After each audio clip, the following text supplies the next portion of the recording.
Air India was founded by J.R.D. Tata in 1932.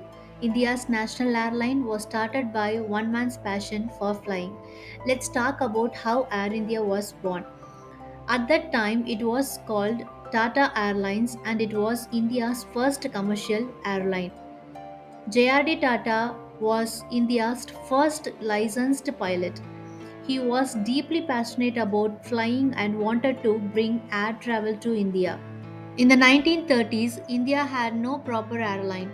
Most transport was by rail or sea, slow and inefficient. Tata dreamed of connecting Indian cities faster than trains. As a head of Tata Group, J.R.D. Tata believed in national building through industry.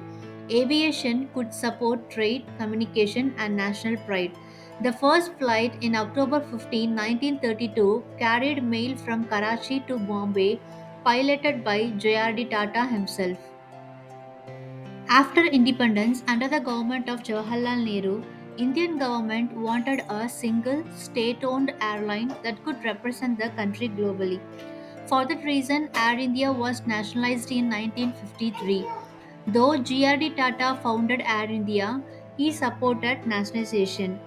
The government retained him as chairman of Air India until 1978, showing their respect for his leadership.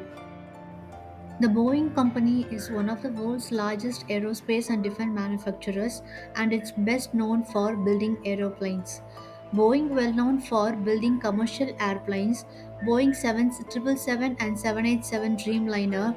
As everyone knows, the recent tragically crashed Air India flight AI-171, the Boeing 787 Dreamliner, was manufactured by the Boeing Company. Since Air India under government control for decades, the Indian government sold Air India to the Tata Group in 2021 to stop mounting losses, improve efficiency, and retrieve the Air India under experienced private leadership. Tata Sons brought Air India for 18,000 crores. The main reason for sale was huge financial loss by Air India.